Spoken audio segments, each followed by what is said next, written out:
Oh, we're live. Okay. Hey, everybody. Welcome to the show. We ran into some technical difficulties this morning. Brian and myself and even Azifa a little bit with some of the links to jump in. So luckily, that is all behind us. So thank you for your patience. Welcome to Breaking Amazon. I'm John, and Azifa's camera went out for a second. If this is your first time watching, our mission is simple. We're going to give you the tools you need to disrupt niches, take down giants, and win the long game on Amazon. And today, we are honored to have Brian Johnson, a true OG in the full sense of the word in the Amazon space. And we're going to have an awesome chat today. And he founded Deep AI, and he's going to unpack how the right AI framework can help you navigate the ever-changing waters of rank, visibility, and conversion on Amazon. Brian, could you just kind of tell everybody a little bit about yourself? Most of the audience probably knows who you are, but just kind of give us a little bit of context there, but and also give us a little bit of, because you're a PPC guy, from everybody's followed you over the years, and you've kind of transitioned and went off in this new direction. Just kind of everybody know why you did that and what your thoughts are there. I went off the rails. Yeah. No. It's and for good reason, frankly. Part of it is, for those who have never heard of me or met me, awesome. I would love to meet you someday. I've been in my quick metrics is 18 years in e-commerce, 11 in the Amazon space. My career in the Amazon space has produced about $3.5 billion in sales on Amazon. So good for Amazon. A lot of that has been in PPC advertising. That's probably what I was most known for several years.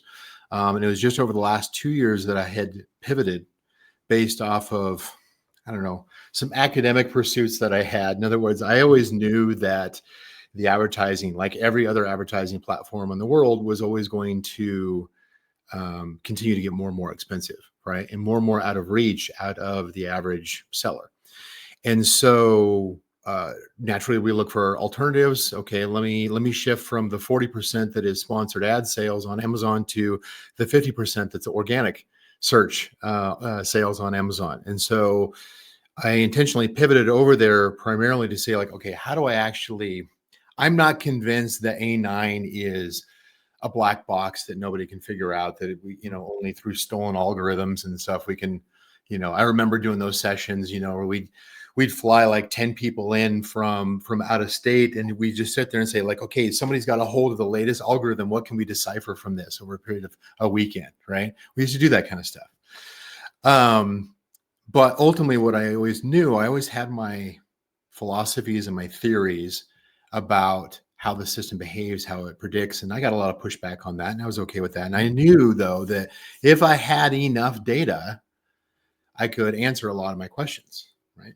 Kind of researcher's dilemma. Well, finally, a couple of years ago, I was able to pair up with somebody who could get me that, and has his own substantial footing in the Amazon community, co-founding some large companies in the space as well on the technology side. And so we built a system that could pull a lot of data from multiple data sources. Mm-hmm.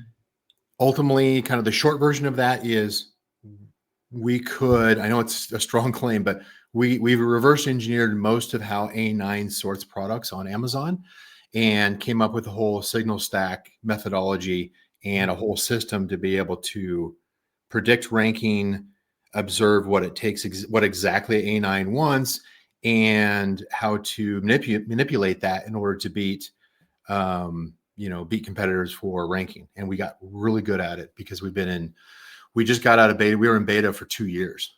And so now we actually have a live production system, and we continue to grow. But that past 2 years gave us over 100 different brands, 100 different success stories that we could, look back and validate our research. And frankly, there were some things that I didn't expect, from that research, where I was proven wrong, and other things that I was proven right. So I like the game. It's fun to me. I can nerd out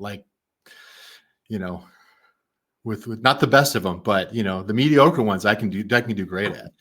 You and me both, Brian. I have a quick follow-up question there too before Ziva kind of kicks off with like the first deep dive question. Is that in terms of your guys' service, is it like a one-time thing, or do you guys have or is it an ongoing? It's both, yeah. Kind of like envisioning like a dashboard where it's like optimize and analyze and iterate. Like which way is it? Is it like yeah? So the first pass is the big one. That's the one where we look at unlike say like traditional keyword research tools, we would say like, okay, here's my top 10, 20 competitors that are most like me, and here's thousands of search terms that have high search volume according to whatever keyword research tool it is.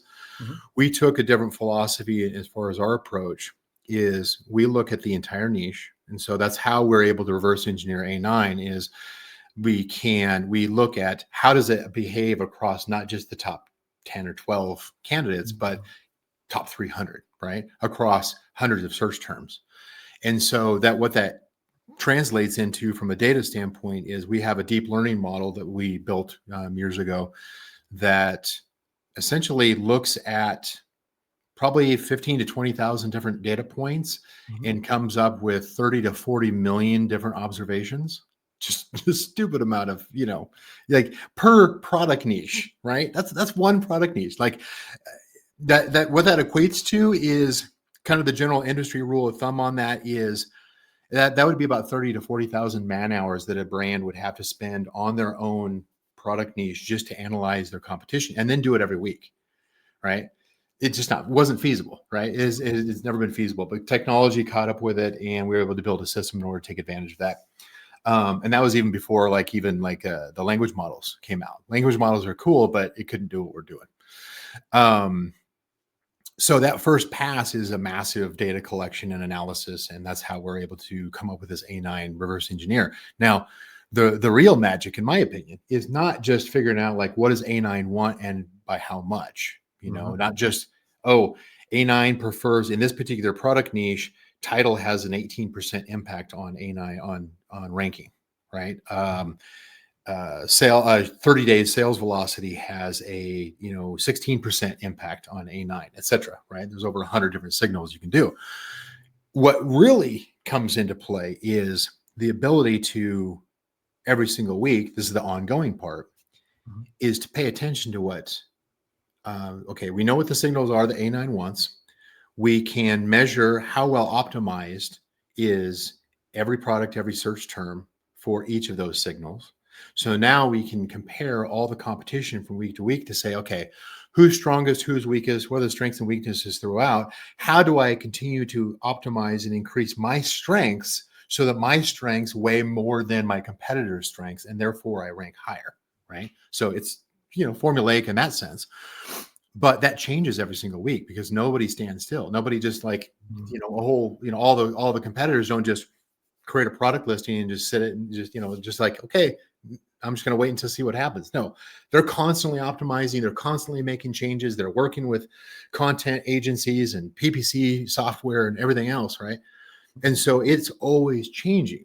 So we've got that what my opinion, as far as the greatest superpower of probably 4 superpowers that we have, the greatest superpower is that visibility, that situational awareness from week to week. So you always know why did my rank change? Why did it go from 20 to position number 1? Why did it go from 5 down to position 10? What happened?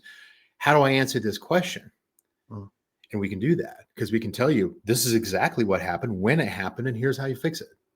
It's cool. I don't know. The why is everything. The why is everything. And I think that's what really sets the greats apart from everybody else, is that a lot of times it's just like win by accident, right? And then if you can't duplicate a success, where are you at? You're just a victim of the market. Great stuff. Don't get me wrong. I mean, there's plenty of software and plenty of agencies and plenty of authority, talking heads in the marketplace that they get it right, right?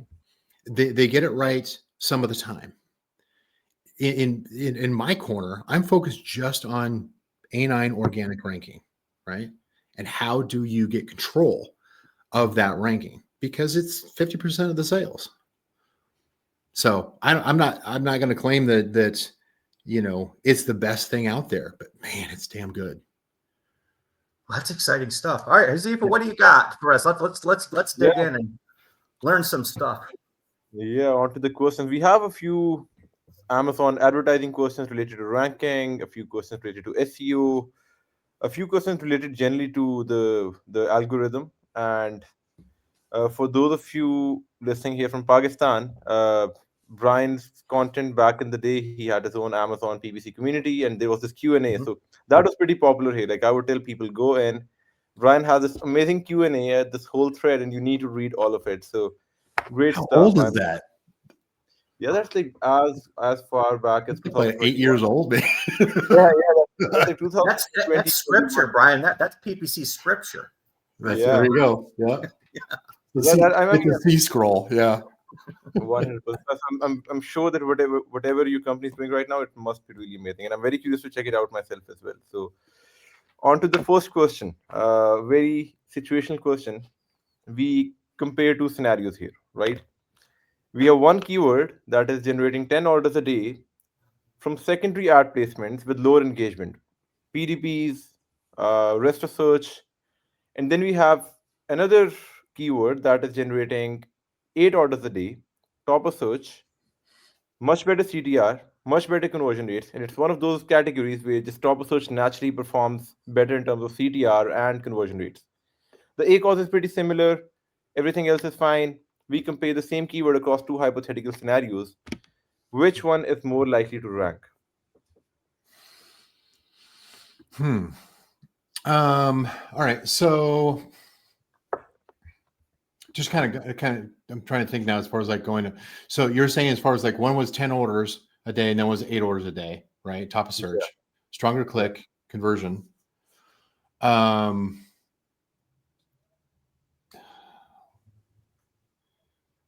I mean, ultimately it's going to, so from a rankings, from an organic ranking standpoint, right? Not to, I almost started responding back to like the performance of the ad itself, right? But what's really what you're asking is what is it going to contribute to the organic ranking side of the house? Right? Correct. So Actually, let's span out the extremes a bit more. Let's make it 6 orders at top of search, twice the conversion rate, 5x the CTR, and then we have 10 orders coming from rest of search and product pages, but with half the conversion rate, 4 or 5 times lower CTR. Now that's a very common scenario that happens, and it's the same keyword, right? Which one is going to naturally have a better impact? I would on the always campaign? gravitate to anything that has a higher conversion rate, especially Right. in ads. Now, A9 is going to care about the unit velocity, unit or order velocity, depending on how you want to measure it.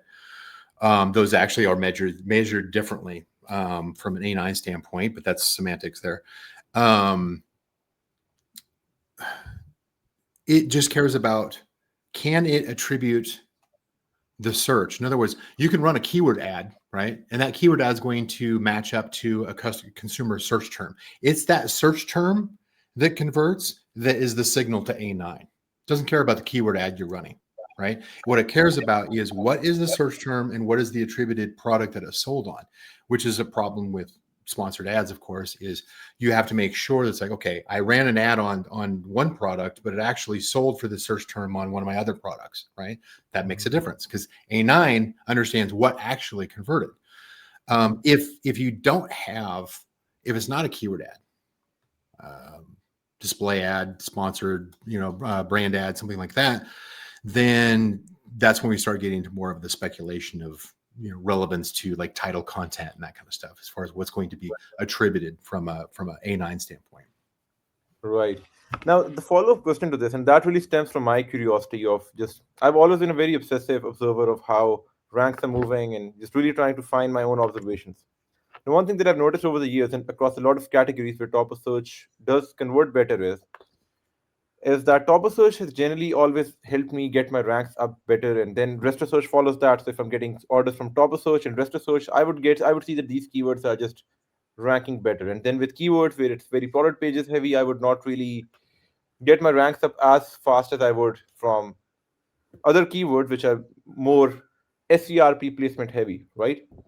Now, one thing that I've always really kind of gotten to while trying to reverse engineer that is Is that because Amazon sees that as a closer proof of performance to the top organic rank? So they stop a search and it's placed right next to top organic spots.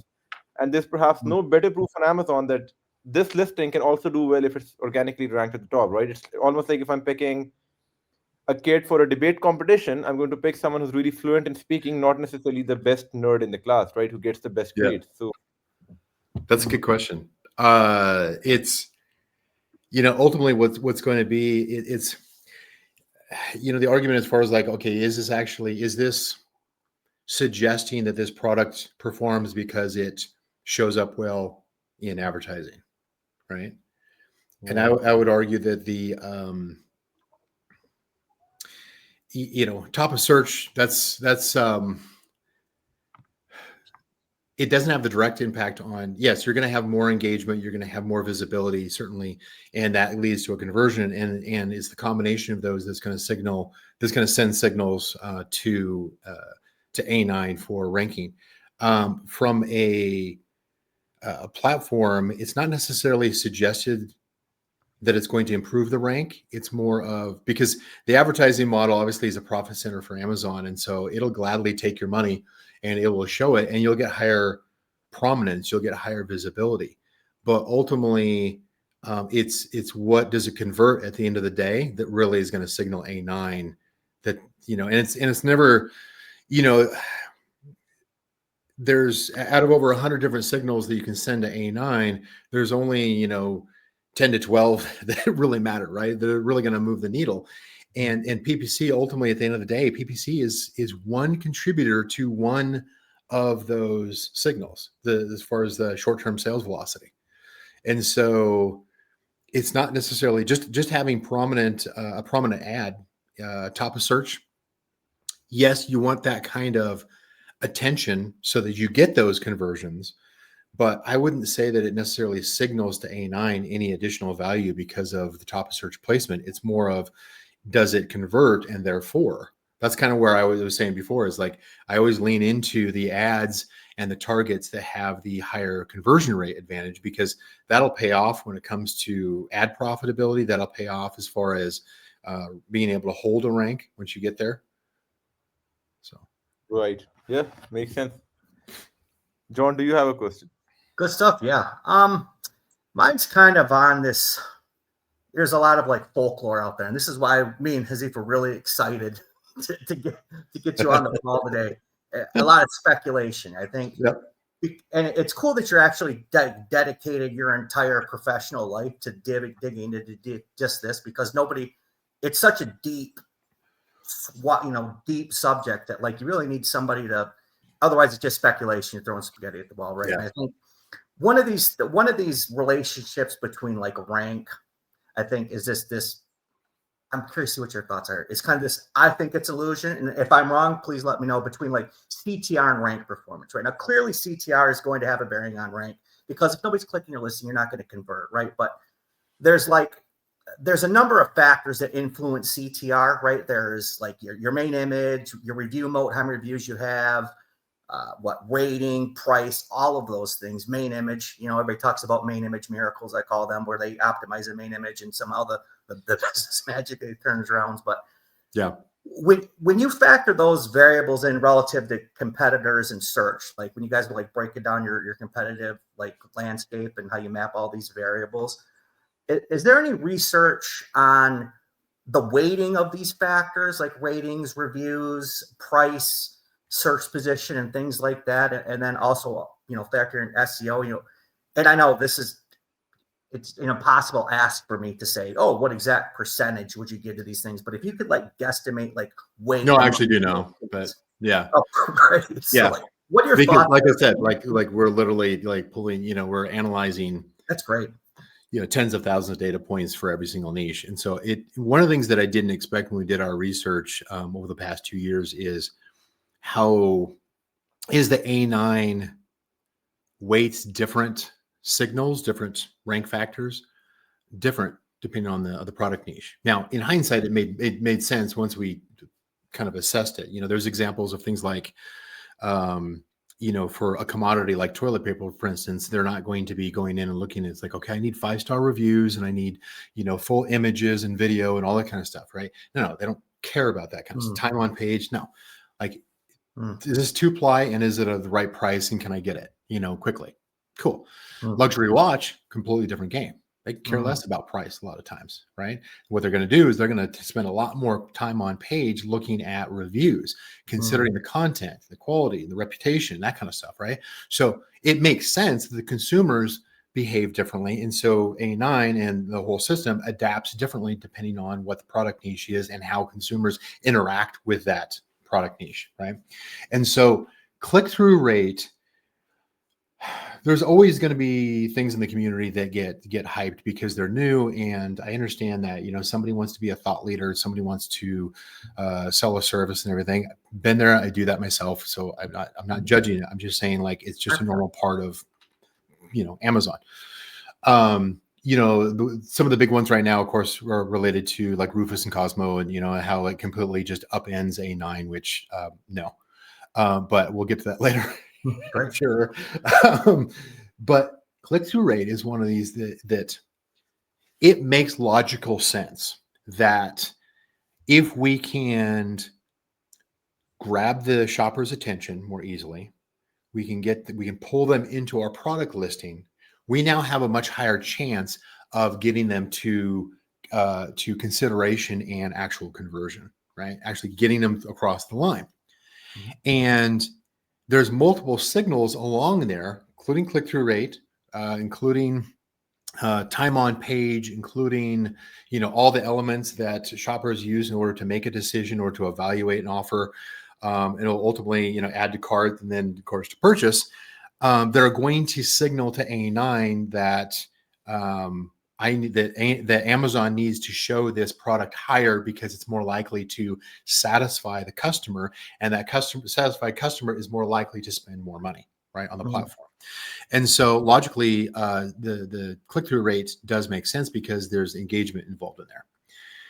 Now, A9 itself doesn't really consider click-through rate in high value, but we're also talking about A9, which is the ranking algorithm, not the am I speaking the right language to the consumer? Am I engaging them? Am I giving them what they need? That's one of the reasons why they introduced RUFUS, is to give more flexibility to the consumer to say, like, why do I have to put in 3 different versions of search terms in order to finally figure out what it is that I want to get to, right?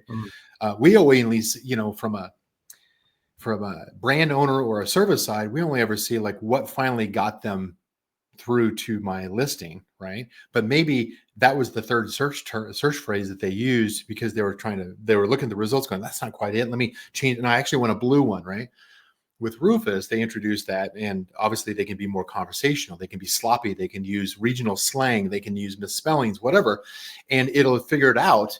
It'll hand it off to Cosmo in order to translate it, and then Cosmo will say, okay, this is actually the search phrase that they're looking for based off their intent and everything I understand of their shopping behavior. Let me hand that off to A9. Previously, A9 looked at all of that, right? But it didn't do a great job of looking at things like, how engaged, where's the eye tracking for the shopper, on this particular product listing. It's a little bit more simple than that, right? As far as A9 goes. So I would say that there's 2 halves to this. There's the organic ranking side, which we're doing, right? And where we're turning it into math. But then you have to understand who your target audience is. How do you differentiate your product? How do you catch the eye of the shopper?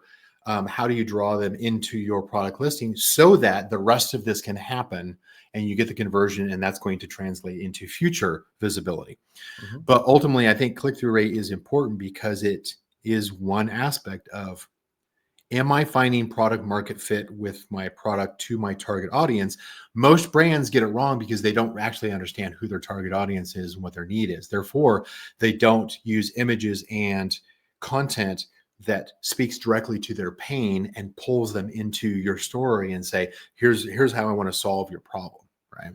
They're just kind of like going, well, I could get it cheap through Alibaba and there's a bunch of search volume. So here it is, right? And so the click-through rate is a representation of, are you actually focusing in on a target audience? And they're responding saying, yes, you're actually solving what I need. So that's a really wide way around of saying, like, click-through rate may not matter to A9, but it is very important for the experience on Amazon. I think so much stuff I love about what you said. The thing that really crystallized in my mind, I want the kind of like the take home from, at least for me, is that it gets easy to fall into the trap of optimizing for a metric in a two-dimensional environment, right? I think advertising professionals really fall victim of that. You're looking at things in the spreadsheet, but you need to really zoom out, I think. And that's why I like and think about how click-through, the goal of click-through rate is all the stuff you're talking about, intent, is the product market fit, all of those things. And then the sheet and the data will kind of take care of itself from there. But I think people get stuck in these boxes of X equals Y equals Z, and then they miss these other variables, and then they get optimizing for like one little metric, and then they kind of lose what's that, forest for the trees, I think is the saying. Yeah. So great stuff, Brian. Absolutely. Yeah, to be fair on that, you can still analyze, right? You can still look at, brand analytics, search query performance, right? Big topic. If there's a brand that's not looking at their search query performance, shame on you. You're missing. Don't just look at the next shiny object that was announced, yesterday or tomorrow. Relative click-through rate, relative conversion rate.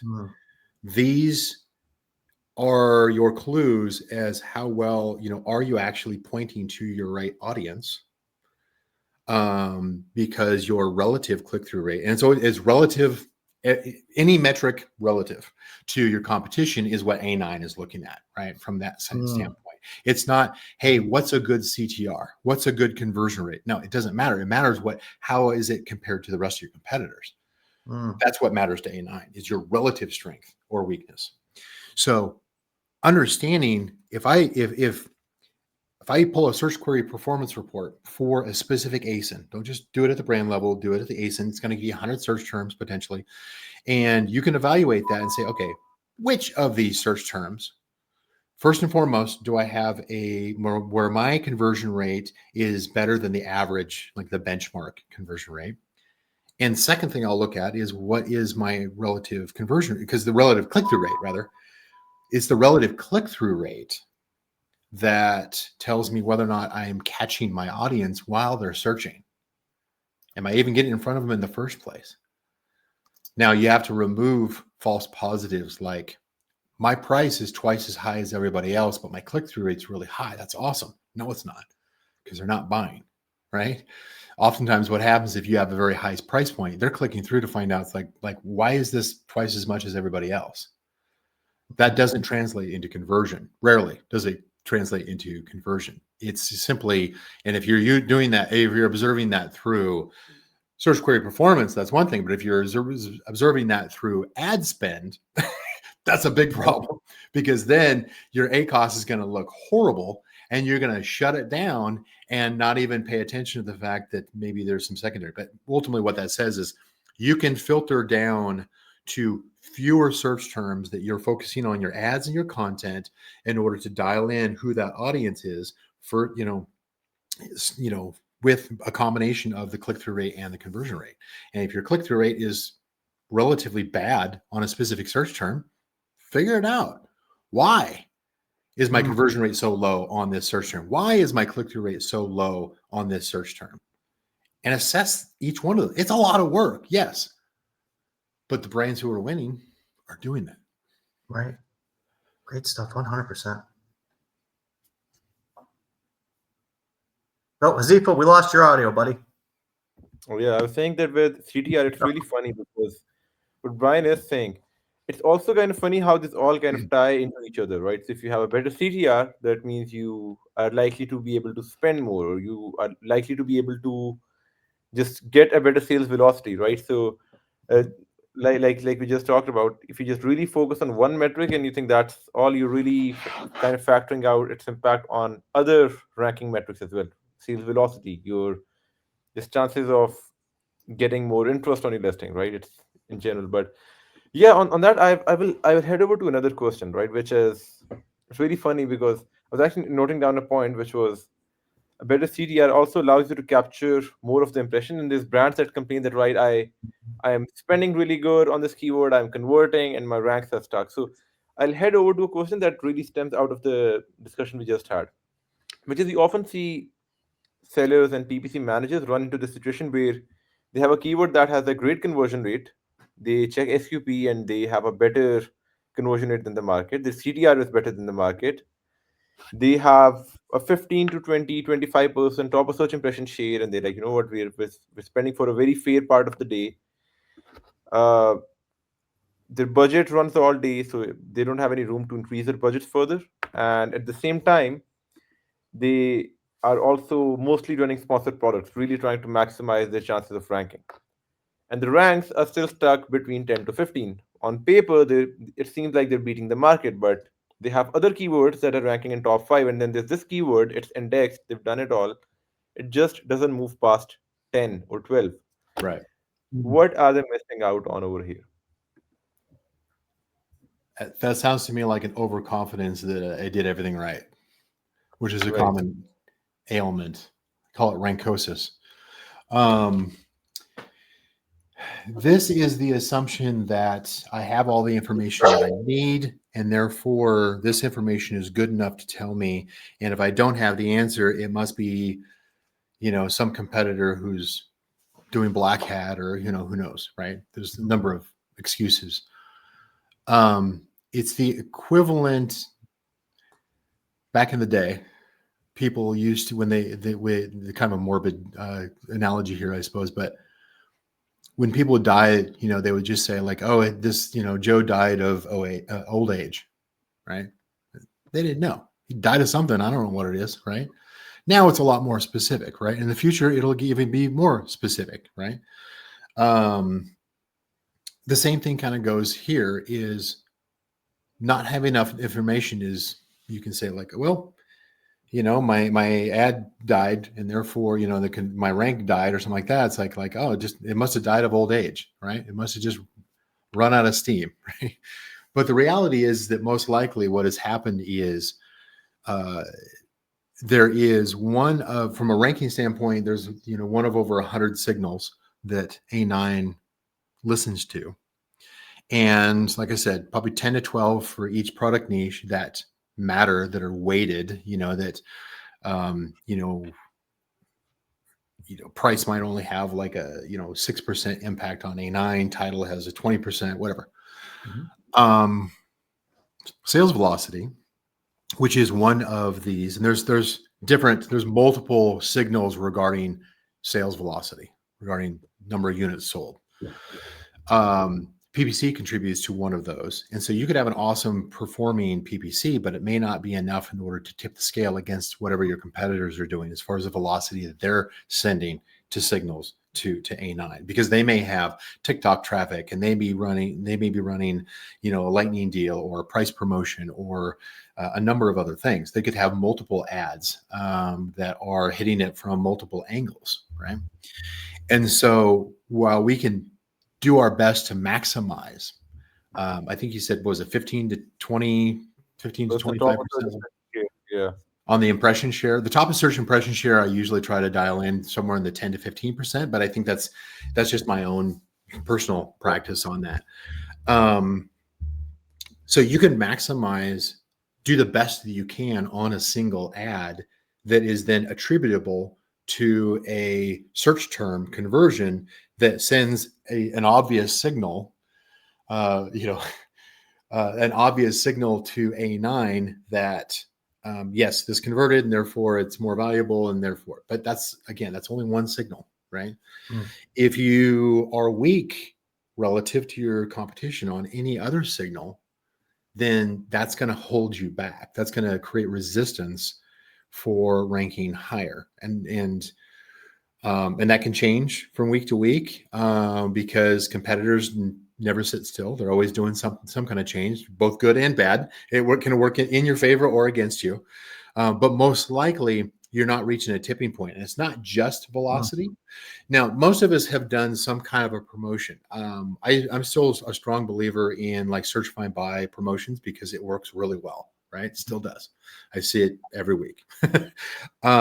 but it is designed in order to over optimize a single signal to a noise sales velocity, because you can do that, right? You can't really do that on a content field, where on a content field, well, I'm more optimized than everybody else. Okay, there's a cap. Okay, I'm 100% optimized compared to my competitors. Sales velocity, though, is scale, it scales, right? And so that's why I can send external traffic. I can artificially inflate the number of units that I'm selling. I can do promotions, I can do lightning deals, I can do whatever, right, in order to increase that. But usually it sends enough of a strong enough signal, because you did 2 to 3 times the normal the amount of volume you normally do. It sends a really strong signal that outweighs the other signals temporarily, right? Because if you don't sustain it, it's going to come right back down. And usually what we see is, for any kind of a temporary promotion, is if you haven't taken the time to recognize where are you strong or weak on all these other signals, content, price, reviews, whatever, relative to your competition, if you didn't optimize those and make those better, you're going to settle right back down to where you were before, because that's where you belong. That's where you are optimized across all your signals. And so just content, just PPC is not enough. You have to have a combination. You have what we call a signal stack. You have to stack them up so that your stack is bigger, longer, higher, whatever, than your next competitor. So that's one of the main reasons why a product could be stuck at, position, find that they're at a ceiling between 10 and 15. Now, there are going to be those cases. I certainly have run into those where I want to be number one, but the distance between the number 2 player and the number 1 player is massive. It's vast, right? Yeah. And you're like going, how are they getting, how is it that the average seller in this niche sells 1,000 units a month and they're selling 20,000 units a month? I'm like, what? Mostly because they've got brand recognition. They probably have some big influencers. They're just flooding traffic. They're sending outside traffic, everything, right? So they are doing way more than they need to in order to beat everybody else. And that's why they're not going to budge. You're not going to unseat somebody who has this massive gap, right? But what we do see is clusters. You see this in advertising, you see this in organic ranking. You get clusters of competitors that are similarly optimized. Their ads are similarly optimized. Maybe they're all at the same bid. Maybe they're all at the same, top of search kind of percentage. Same thing goes with ranking. Maybe they're optimized across multiple signals about the same, and you get like 5 or 6 of them are just kind of like stuck together. Now, what that means is it creates a harder ceiling to punch through. But once you do, you jump like 5 or 6 spots instantly, right? Just by doing a little bit more than that batch. And so you've got to know, okay, what is that? What are they? How well are they optimized on the different signals? And usually the way that we've historically done that from an advertising standpoint is, well, let's bid a little bit more and see what happens. There's a whole lot of see what happens. Let's A/B split test our title and Amazon experiments. Okay, cool. We got a 1%, 0.1% increase in our conversion rate. Let's see what happens, right? There's a whole lot of let's wait and see.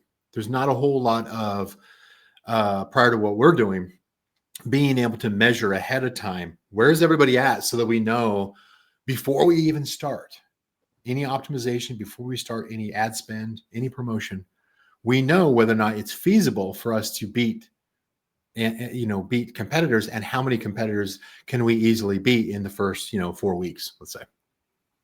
So it's more complex, and it's simply just, we hope that we do everything right, but the reality is we never had good enough data, and Amazon does not do us any favors with the Bojangle reporting that they do, as far as like, well, this one doesn't quite line up with this one, and this one's just completely off, and we're going to kind of mix these two together and kind of not, but we're going to tell you that they're the same. And it's like, yeah, they don't help at all. and of course, they're sitting on a vast amount of more data that they don't even report. So I think it's brands often say, well, we don't know why. Right. And technically now, at least we can, we can know why they're ranking in a specific position, or whether they're not ranking, or what happened recently that changed. But the common argument that I always used to hear, well, I still hear it, is Amazon is saturated. It's too competitive. There's too many Chinese competitors who are undercut me in price and everything. Cool. Carve out where you can excel, where you have a competitive advantage, maximize that, and take over that market share. Like, just bleed out as much market share you can get on the search terms where you outperform everybody else. And if you don't currently outperform them, see what kind of optimizations you can do in order to outperform them, and lean into that. It doesn't necessarily mean it's going to be the highest search volume term from some keyword research tool that you're going to win on, because most likely high volume searches translate to a lower price product, which is why you've got a Chinese seller selling a $10 product in a $30 market, and they're winning because most of that search volume is looking for the cheapest option. It's kind of the reality of it, you know? So carve out your space, focus in on your target audience, optimize to where you got the highest conversion rates and click-through rates. Here's kind of a common theme here. Right. That actually brings me to a question that we had not initially planned, which is, it takes me back to the time when there used to be this discussion around revenue per click, right? So you just mentioned something that really took me back there.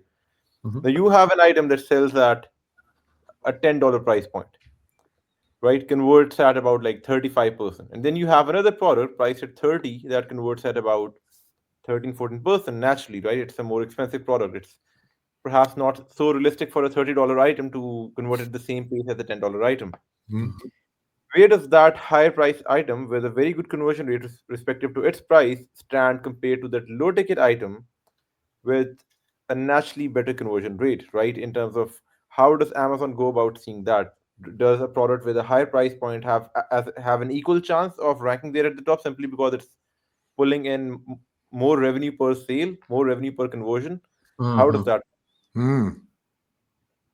Well, so more revenue per conversion is an aspect of measuring your net profitability, right? So that's going to be a piece of it. But I believe that as Amazon's algorithms, and there's multiple ones, but they're going to focus in what are the fundamental metrics that signal, when combined, they're going to signal that there's a high chance that this shopper is going to convert on a product, and therefore we're going to make a sale, not necessarily maximize, a perfect sale, right? It's about, how do I get my cart to have multiple products when checkout occurs, right? Amazon's really good about focusing on that. Historically, that's how they've operated, how they've excelled.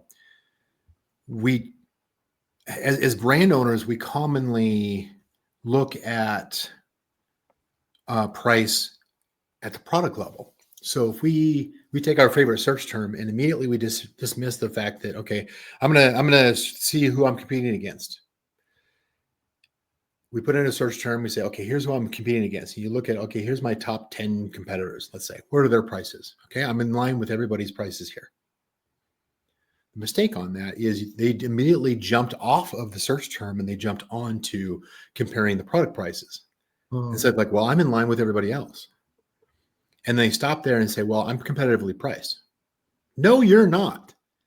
Because if you go in and you look at each individual search term, the average selling price point is going to change. And if you're way out of alignment for that particular search term, your conversion rate probably sucks for that particular search term. Brand analytics is an example of one that it will show you that. Now, if you have a high enough conversion rate on that search term, that will offset not having a competitive price. Right, so you can get away with it. Right, there's some leeway in some of these metrics where you can get away with it. But ultimately, a common mistake that I see that brands make, where they think that they can compete. I want to compete for this particular search term. I want to rank number one. It's like, you got no business being on that one. What are you talking about? It's completely irrelevant. Relevance is one aspect. You've got to have a relative conversion rate, relative click-through rate, relative price point that's going to line up. Otherwise, you're not going to compete with the top competitors who are competing at a price point half of yours, who are getting higher conversion rate because of that price point, and they're moving a lot more units simply because they're taking in less money on each transaction. So Amazon's going to look at the fundamentals of what leads to a sale, not necessarily. Now, logically, you and I would be like, shouldn't Amazon be focused on the total volume of sales? No, they're focused in on how do I get the consumer to keep coming back and to add in multiple items and just to be trained. Like I always go to Amazon and fill up my cart. That's one of the reasons why when you check out, they're constantly saying like, hey, what about Amazon Fresh? What about Amazon Fresh? We could have this, these avocados sent to you, with your order. Do you want to do that? They're trying to pull them away from grocery stores. They want loyalty and they want multiple items in the cart. And that's the foundation that they've evolved over, a couple of decades now. And it's worked really well for them. Great stuff. Right. Makes sense. So if I just try to conclude that, so what you're trying to say here is that if there's $100 item, $100 version of an item, and then there's another $20 version of the same item, right? Very different qualities, different segments within the same product market. On Amazon, the $20 product version is always going to have a much better chance at ranking, even if the $100 item is performing really good for its own price point. Simply because Amazon wants customers to go in and buy that product more than it cares about the $100 that they're buying per sale, right? I can agree with you on that, but I would say what's more important here is your $100 item has a different target audience than the $20 item. And recognizing that they may be using the same search volume, but if 90% of a high search volume term is used by the wrong audience, you're wasting a lot of visibility and a lot of ad clicks trying to capture that 10%. Now, is that a complete waste? No, because if I can get, 10% of this large search volume, then I'm going to be making a bunch of sales and I'm going to be happy about it. But am I actually focusing my listing and my promotion and my efforts towards my target audience? No.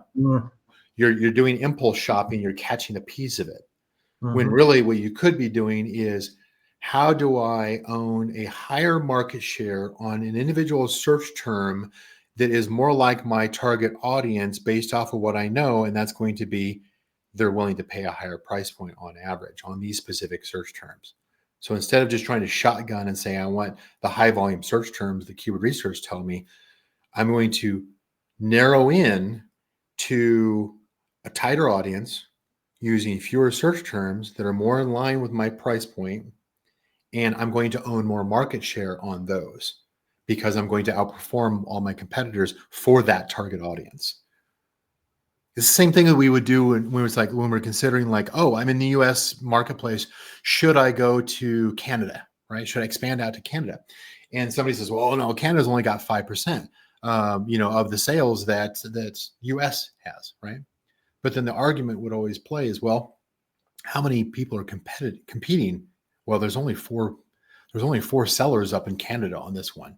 Therefore, I can probably get at least 25% market share. That's way more than 5% of what I'm doing in the US. That's like, 30% of what I'm doing in the US because I own a much bigger market share among a tighter audience.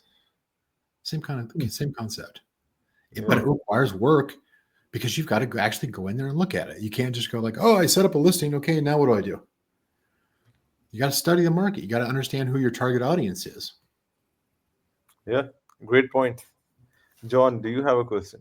Yeah, this is a bit of a curveball, Brian, but I think it's something that actually hit me before the call. And I was like, this is a tremendous opportunity for me to bounce this off from a true expert on this. And so we were blessed enough to have a data set to really give me like a clear view of an anomaly, kind of like a black swan event, and kind of work backwards for there. So I'm going to kind of loop my way into it, and you'll see where I'm going in a second. So Amazon has this child ASIN analysis widget. Like if you go into business reports, you can click into it, right?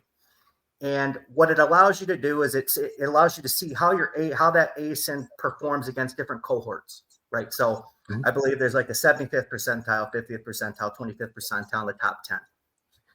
And kind of how this all feeds into it. One of our clients has been doing an aggressive influencer push and struck paid her, right? And she's like, this woman is just a power, like she's just like absolute beast. And trying to unpack what happened and why all these things happened in rank and why things went so nuclear, I ended up kind of pulling into that report and looking at things. And this is like a mid-tier ASIN in their catalog. It's 3x in sales. It's maintained that run rate. But what really jumped out to me as looking through the data is that it jumped into the top 10 percentile. And then for a 3 to 5 day range, it outperformed the top 10. And then it's been able to hold in that percentile. And I kind of zoomed back out of it and went, typically when I've thought about like rank, incremental rank, I was thinking it's like you look about who's above and below you, and then you're looking at the market. But once I saw that Amazon bucketed it that way, and then I saw how it shifted, I was like, I wonder if there's ceilings, if there's like 75th, the 50th, 25th, and it's about outperforming your cohort, but then there's like a bigger jump that you need to make to push into that next clustering of ASINs. And what really inspired me to ask this question is what you brought up earlier in the chat, where you said that Amazon, from your guys' experience, you notice that people kind of get chunked together in these chunks. Yep. Are you guys seeing that this is? Am I off in outer space on this, or is this? Do you think that are we directionally correct that this cohort breakdown affects like rank improvement jumps? What are your thoughts on that? Yeah, you're out in space. No. I'm cool with that. The funny thing about statistics is that statistics can be vague and loosely interpreted as easily as they can be specific. Cohort analysis is interesting, but I think it's kind of, I think what I mentioned earlier is how like where you get a batch, on advertising I called it bid shelf, or just kind of like competitor clusters, they just kind of group together, they huddle. That's essentially, that's cohort analysis, right? It's basically saying like, here's the ones that have a similarity, but the problem with a lot of the cohort analysis is they don't reveal enough information about that cohort to say like, this is the profile of who's actually in there. It's kind of like coming up with a customer profile, like an ICP. Is the reason that a lot of academics go in and say, here's how an ICP, and they're going, here's the first 400 questions you should ask. You're like, what the hell? Like 400, like, why do I need to know so much? Why am I naming the kids of my target audience? I'm like, why am I going that far? Because you're trying to get down to a level of filtering out, okay, I thought these were the same people that are my target audience, but really for some reasons they're excluded. They're not actually part of, they share some commonality, but ultimately you're trying to pin it down to what's the tightest group of consumers that my product is going to be the perfect fit for, and they'll just say, take my money, right? It's an easy sell. Amazon's I don't think they're ever going to give us that level of data, right? They keep on adding on more and more. And that's one of the reasons why when they drop in AMC, for instance, into Seller Central, everybody's like, oh my God, it's new data. Let's look at it, right? But Amazon's laughing because they're like going, yeah, this is still only 10% of what we have. We got way more data to work with. Which makes sense as far as like why some of their AI models regarding bidding and placement and suggestions and everything are getting better, because they're working with a lot more data than we have. So, to me, I'm going to come back to what can I actually observe. As much as I like to speculate and come up with my hypotheticals, ultimately, if I can never prove it, it doesn't have much value. So I kind of look back to what metrics can I actually lean into. And if that turns out that I can observe it also through cohort analysis, cool. All right, I did something right there. I don't know if that answers your question. No, it does. It was great. It was great because it zoomed me back out and you get locked into these things. But what is the nature of the cohort that you're swimming in, right? I think that was a really, really good insight there. It was good for me. Yeah, there's enough data for you to narrow in who that is. And you could certainly use things like language models in order to study things like chatter on social media channels to see how are people talking, who are part of your target audience or who are talking about things related to your product, just to kind of see what terminology they're using. That's one of the reasons why things like Rufus is a good advantage, because there's so many cultural and language differences in regional terminology and things that they heard from somebody else. Some influencer called it this thing, right? That's one of the superpowers of influencers is I remember this back in the day of a specific example, and it was like a Dr. Oz or something like that. And they were talking about nootropics, right? Brain drugs, right? And they called it something like a brain supplement or brain accelerator. In other words, they called it something specifically, and they stuck to that terminology again and again and again. The reason they do that, they don't say nootropics, they say, brain magic or, brain, it's not a brand name, but they call it like a generic name, but it's their generic name that they came up with, is primarily because their audience, which could be in the millions, say like, Dr. Oz is the only one talking about this new thing. Nobody else is talking about it. No, nobody else is using that specific terminology.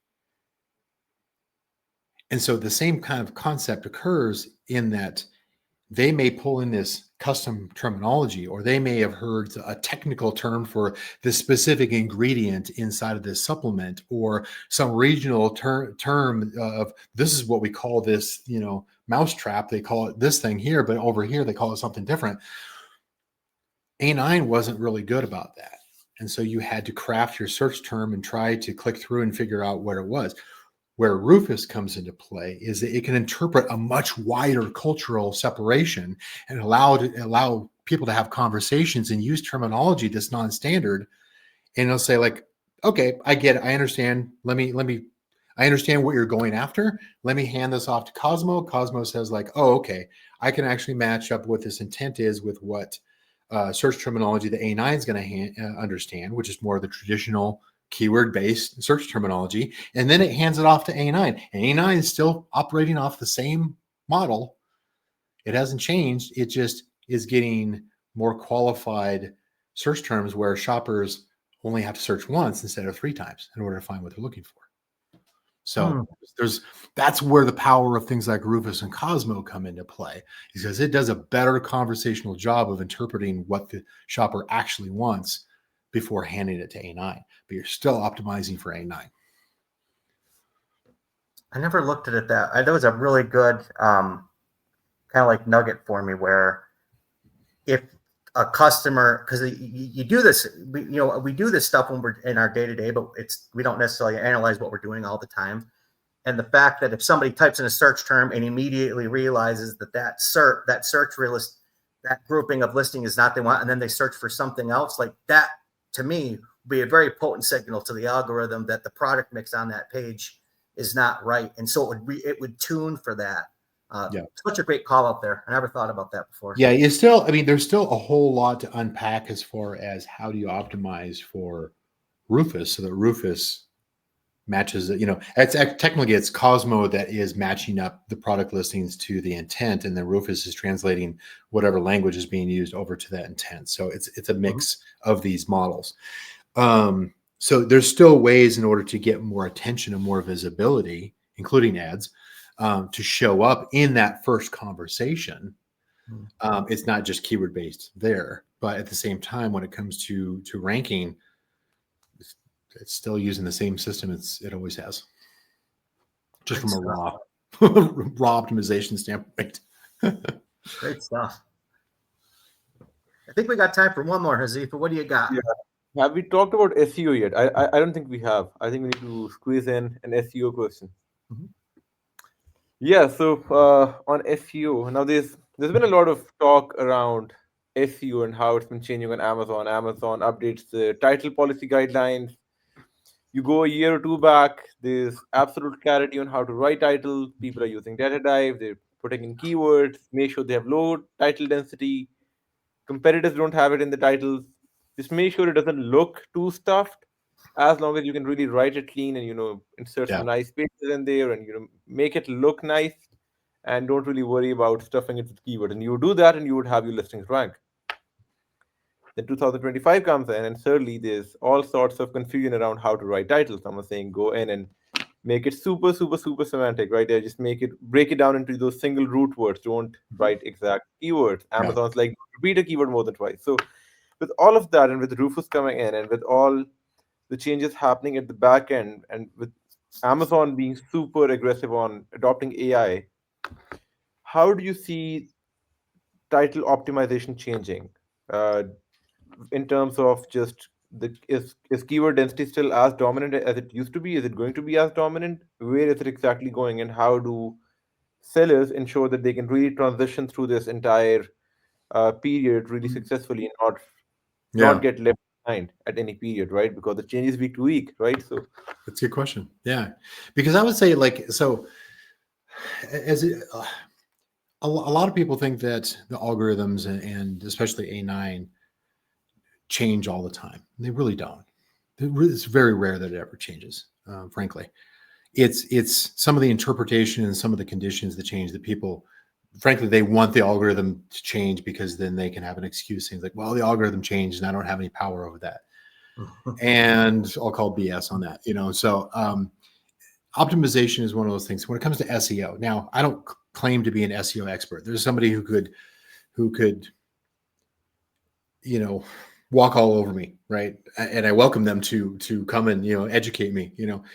The way that we look at SEO is there's a lot of elements that are used in order to beat a competitor and their optimization. Ultimately, that's what you're trying to do.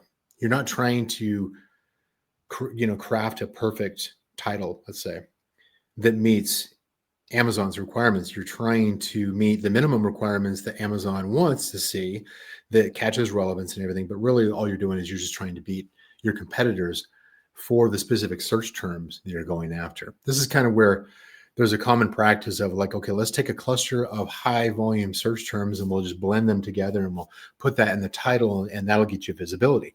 But that visibility is a false positive because the high visibility, as we talked about before, as far as, clusters and cohorts and price bands and relative conversion rates and click-through rates and everything, high volume search gets you the attention. It may even get you ranking. It doesn't mean you're going to convert. I've seen products that are in, position 5 that moved up from position 10 to position 5 that didn't increase their actual organic sales because what they had optimized for high visibility didn't actually convert for them. Converted for others, but it didn't convert for them. So when it comes to things like SEO, there's concepts like keyword density. How many words are there total in the title? How many of your words that you're trying to focus in on make up that percentage of the total, right? And more or less, ideally, the more focused you are on your specific phrase or a set of words, the higher density that you would have, right? And that's kind of where the idea where there's an advantage to having a short title because you're increasing your density. But that's one aspect of SEO, kind of like the 100 rank signals. That's one aspect.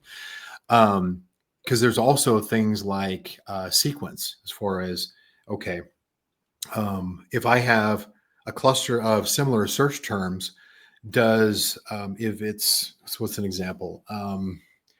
Blue car seat, right? There's going to be blue car seat. There's going to be car seat blue. There's going to be, right? So there's different orders, different sequence, broad match, right? So this sequence is more about the phrase match or the exact match as people like to refer it.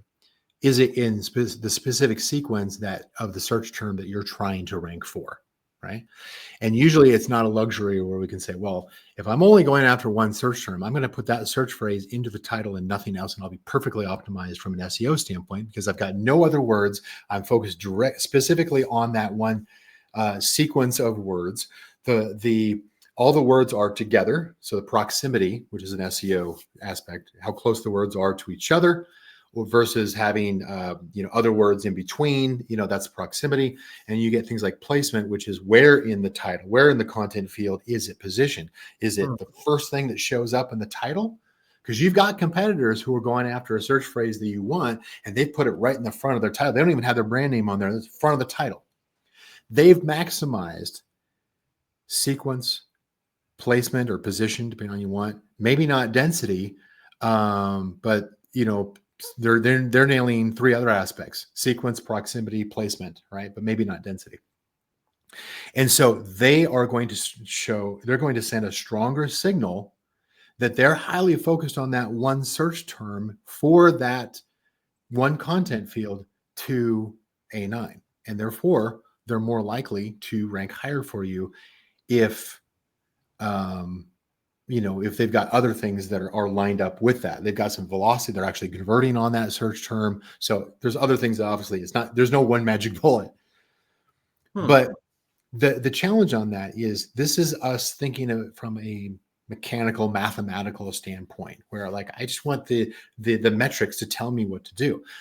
The problem with that is your title, your content.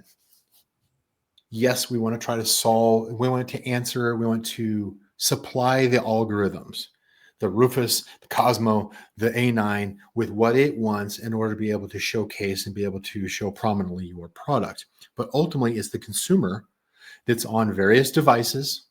So they see various, sizes of images and sizes of title, bullets down below versus bullets up above, A+ high, A+ low, whatever. You still have to attract the consumer, grab their attention. You got to have that visible hook, right? You got to pull them in with something compelling, something like a differentiating word that is visible in the title. They go like, "Ooh, I want that." They click through. That creates that hook, that engagement, right?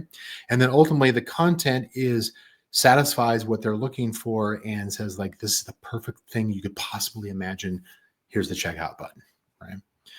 And ultimately, when it comes to the title, is you've got to mix the mechanical of what we're trying to manipulate or rank with A9 with how do we talk to our target audience. This is why it's the same thing as far as leaning into, if you're going to put the effort into optimizing to rank higher, focus in on who that target audience is, where you've got the higher conversion rates in your in a reasonable price band, for your product, where you're getting the higher click-through rates, and then adapt. You're kind of adapting both, but you're adapting things like your images and your title and your content to fit the narrative of that target audience. And the better you can do that, the more you're going to get high click-through rate, high conversion rate, high ranking.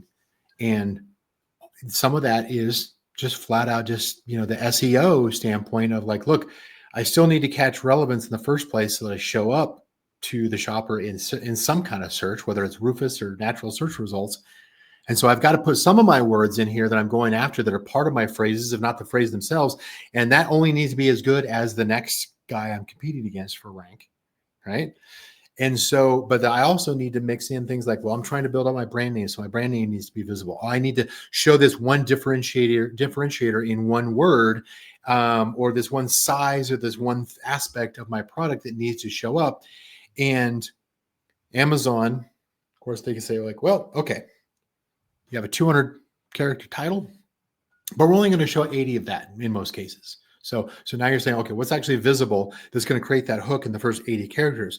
And then Amazon comes and it's like, well, you know what we should do? We should actually shorten that even further. So we have a 2-part title. Let's talk about a 2-part title where we're only show the first 40 characters, and then maybe we'll have another, 60, 70 characters as a subtitle, right?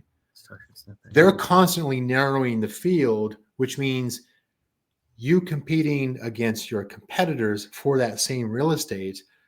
You can't just say it's like, well, it's in my title, therefore it's relevant. Yes, it's relevant. Yes, the algorithms see it, but is it more prominent than the next guy? And is it actually visible in order to increase your click-through rate because it's compelling to the shopper, because they can see it on whatever device they're on now or in the future if Amazon decides to shorten that content field even further. So I don't want people to be overwhelmed by that, but don't dismiss it as I've done everything I can, because you haven't. There's way more that you can do. This is not a saturated market. It is surprisingly easy to rank for search terms that are relevant to your target audience. Surprisingly easy, simply by having enough information and putting that into the consideration of how you optimize for that. The data is out there. Mhm. Obviously we do it at scale, but any brand with enough effort can tighten their focus onto a target audience that makes sense. That means you're stepping away from competing head to head with an 800-pound gorilla for the highest volume search term that does 1 million searches a second, to focusing on who's my actual target audience. Now that I've been selling for a while, let me narrow the field down and carve out my space and try to get as much market share I can of that customer base. Most brands don't do that, which is why it's easy to out-optimize them in rank. First thing I want to call out is this whole stuff of you saying that you're not an expert on SEO after listening to that. Bullshit. I'm a student. It's brilliant unpacking. I can be corrected. I want to learn. So yeah, it was very, very insightful. I think kind of like my take home today, the stuff that I really liked is that there's a stack of signals. And well, I think while that can sound overwhelming, to me, I think especially towards the end, as you talked about this, I felt inspired, is that Amazon is hard. Like it's hard. I mean, I think when I look at like Amazon saturate, no, Amazon is normal now, right? Because you remember Amazon pre-COVID, right, Brian? Yeah. So do I. It was hard, right? And then COVID artificially inflated the balloon, and now we think that that's the way it's supposed to be. It's not how it's supposed to be. This is a normal market, and you can absolutely win. And when you look at it that way, to me, it's more encouraging to know that there are things that I can do. As long as there's things that you can do to improve your situation, that's a much better place to be. And I think I agree with you in that it's lazy thinking and people fall into the trap that they're just victims of the algorithm. Yeah. Well, if that's the case, it's like survival of the fittest, exits over there. But for the people that want to win, I think you're really a pioneer in that field to really help people get this win on this organic piece specifically, because the house always wins and Amazon's trying to take more and more of your money every day. Every new gadget usually has more dollars inflowing from Amazon. So sometimes you got to have a way to beat the house and fight back against the house. And I think your movement in that direction for sellers is just going to be a huge benefit to the industry. So huge shout out for me there, Brian, for sure. Thank you. Yeah, it's a brute force effort. I've got to be willing to fail 100 times in order to win once. Mm-hmm. And I've done that most of my career. Not always. Sometimes I just stick on things, but stories, yeah. But yeah, it's I want people to be encouraged, certainly encouraged that there is more that you can do. Now, whether or not you can get that data and it's accessible and it's affordable and all that kind of stuff, that really depends, on a lot of things. But I think that there's a lot more free data that is available to you already that you could get a lot of insights for. You just need to block some time out and really study it more closely. How can people reach you? I mean, to follow your content. I mean, I've watched your videos on YouTube. I mean, is there a channel, or should they try to find you on all channels to learn more about what you do? Yeah, I'm not a big content person. Yeah, so I used to be back in the day because I had some great partners that would push me to produce courses and videos and all that kind of stuff. But naturally, I'm not. I'm still more of an egghead. So honestly, I mean, probably just reach out and have a conversation. Sometimes I'll do kind of like a little open, like an open house kind of thing. And just, anybody who wants to join in I do them typically like on a Wednesday. But the first thing in order to get that invite is just reach out to me through deepm.ai. That's our website. And it looks actually like somebody actually posted up on the chat, on the comments too. Yes, deepm.ai. And just, there's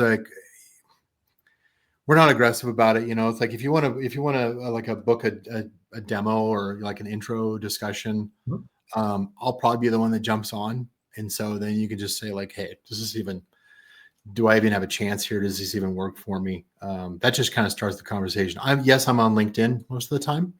I'm certainly on WhatsApp. But yeah, the shortcut, I guess, would just be like, let's just have a conversation and see if there's anything that I can do for you. Through do you have anything, Hazeef, before you wrap up? Yeah, I mean, it's been an absolute pleasure having Brian over. It's a conversation I personally looked forward to for a long time, and I'm sure John feels the same way. But thank you so much for coming to this episode, and I'm sure we would probably need to have one more. There's a lot more questions that I have, and I'm sure John has as well. But Yeah. yeah, These are fun. I mean, obviously, I can passionately talk about what I live and breathe on a daily basis, and I joke around with friends and family. It's like, yeah, I only work part time, only 12 hours every day. Right. Classifies. Not all 24. Yeah, it's only part time. So. Well, all right, guys. That's it for today. Thank you for joining us, everybody. This is going to be on YouTube, so if anybody wants to rewatch it and take notes.